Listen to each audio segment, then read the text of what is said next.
울면 다 해결된다고?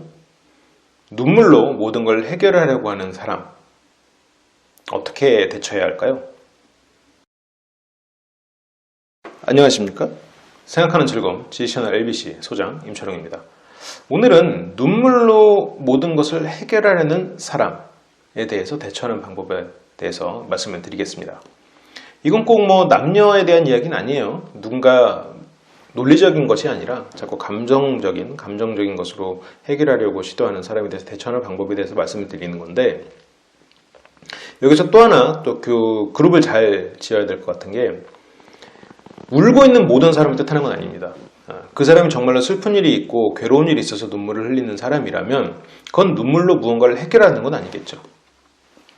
자기에게 맡은 바 임무, 그 책임을 다하지 못하고 자기가 그것을 못하겠다, 혹은 다른 사람들에게 떠넘기기 위해서, 아니면 그 자리를 모면하기 위해서, 혹은 그 자리에서 눈물이 났지만 결국은 그것으로 인해서 모면이 되는 이제 그런 상황에 대해서 말씀을 드리는 겁니다. 자, 가장 어떻게 보면 여러분들이 조심해야 되는 상황은 뭐냐면, 그 눈물에 공감을 해버리는 거예요. 우리는 기본적으로 다른 타인의 감정에 공감을 하도록 되어 있습니다. 근데 우리가 눈물로 해결한다는 것은, 이게 참 아이러니한 거죠. 눈물로 해결한다는 건 어떤 의미인가요? 눈물이 그 문제를 해결해 줬어요. 자, 그러면 그 문제는 어떻게 해결됐나요? A의 눈물로 문제가 해결됐다. 그러면 그 문제는 B에게 넘어간 거죠.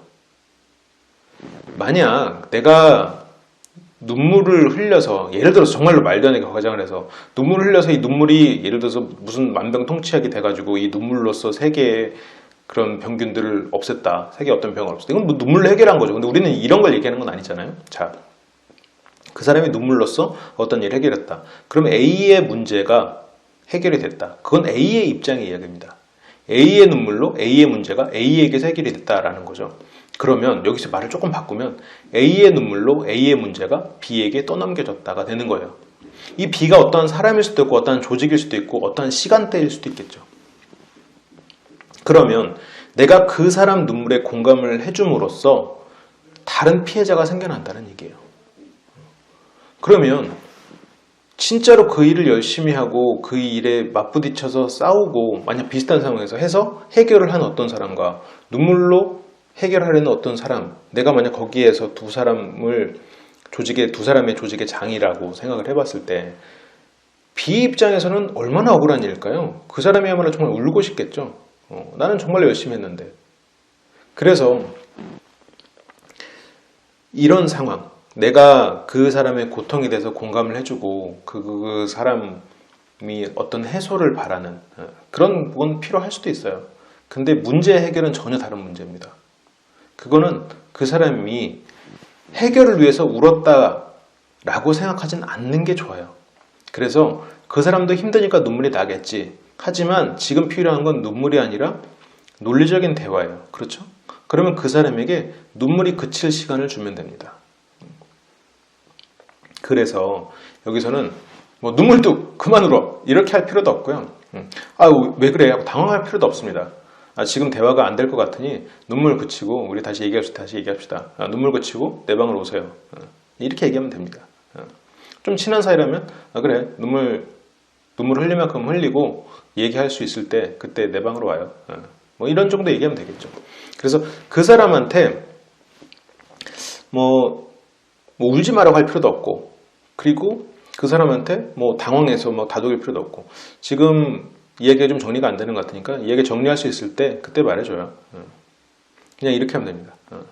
지금 우리한테 필요한 거는 이런 부분이니까 이런 부분에 대해서 얘기할 수 있을 때 얘기해 주세요. 그럼 이제 그 사람은 어떻게 내가 울고 있는지 그렇게 말을 하느냐라고 그러면 한탄을 하거나 아니면 다른 비난을 할 수도 있어요. 근데 여기서의 전제는 분명히 해결해야 되는 문제가 있다라는 게 전제예요. 근데 그런 것이 만약 눈물로 가려져 버리면 이게 계속해서 쌓이게 됩니다.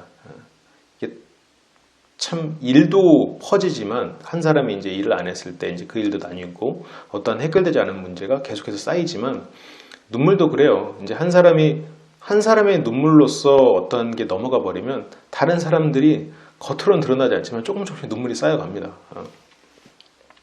그래서 이제 너무 처음부터 울지 마, 넌 나쁜 사람, 어떻게 울려고 해결해, 이것도 안 돼요. 그래서 그래, 굉장히 힘든 상황이겠군요. 근데 우리가 문제를 어쨌건 해결을 해야 되니까 이 부분에 대해서 얘기할 수 있을 때 그때 다시 얘기합시다. 한 30분 정도 후에 다시 얘기합시다. 뭐 이렇게 해서 그 시간을 정해놓거나 그 사람한테 정리할 수 있을 때 다시 얘기하자고. 그래서 와서 또 울면 아직 준비가 안 된 것 같으니까 나중에 다시 얘기합시다. 그래도 지금 우리한테 주어진 시간이 많지는 않으니까 빨리 감정 추스려서 해결할 수 있도록 하자고요. 이렇게 하고 넘어가면 돼요. 그래서 명확하게 해둬야 돼요. 그런 부분은 그게 나쁘다 좋다의 문제가 아니라 어떻게 보면 그 사람이 이런 해결이나 부딪혀서 막 하는 거에 익숙하지 않거나 당황해서 그러거나 아니면 정말로 그런 상황들을 처리해 나가는 게 고통스러워서 그러거나 여러 가지 일이 있을 수 있거든요. 근데 이제 문제는 그 고통을 다른 사람이 해줄 수는 없잖아요. 그 대신에 그 사람이 정리하고 스스로 해나가려고 하려고 할 때 내가 무언가를 조언을 주거나 도움을 줄 수는 있겠죠. 근데 그 눈물의 공감은 그 다른 차원입니다. 그것과는 다른 차원이 되는 거죠. 그 사람을 도우려고 해도 일단 그 사람이 이성적으로 생각할 수 있어야 뭐 일을 다시 재분배를 하거나 뭔가를 할 수 있겠죠. 다시 이야기를. 뭐 가정에서도 마찬가지예요. 그렇기 때문에 그 사람의 눈물에 과하게 공감해주는 것은 그 사람을 위해서도 좋지 않습니다.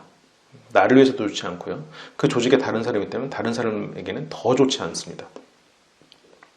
어떻게 보면 만약 내가 울 수만 있으면 가장 수월한 해결책이 되어버린다. 이거는 서로를 피폐하게 만드는 일이거든요. 그래서 그 사람을 다독일 필요도 있을 때도 있겠죠. 그리고 눈물, 당연히 사람이 울면 옆에 있으면 같이 울고 싶어요. 그 눈물을 닦아주고 싶고 고통을 안아주고 싶고 그렇죠. 그래서 그런 부분은 그렇게 해야 될 때가 있습니다. 하지만 문제 해결도 해결해야 될 때가 있는 거죠. 그래서 그 사람이 이제 고통받거나 그런 거는 위로도 해주고 내가 덜어주는 건 덜어주고 하되 그럼에도 불구하고 우리가 해야 될 말은 해야 된다는 겁니다. 그래, 너무 차갑나요? 너무 냉정한가요? 그래요. 울면 해결되는 사람에 대한 대처 방안. 어떻게 보면 울면 해결되는 상황, 그것으로 해결되지 않는, 그것을 서로가 깨닫는 것만으로 실은 서로가 같이 나갈 수 있는 방향일 수 있을 거라고 생각을 합니다.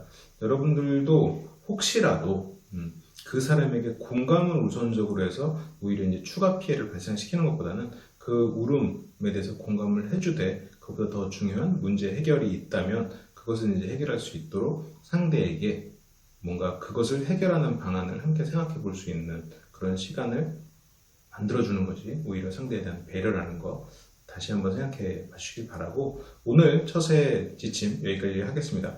현대인을 위한 처세 지침은 여러분들에게 도움이 될 수 있도록 다양한 주제를 가지고 계속해서 만들어질 예정이에요. 그러면 저는 다음 시간에 더 좋은 컨텐츠로 돌아오도록 하겠습니다. 지금까지 시청해 주셔서 감사합니다.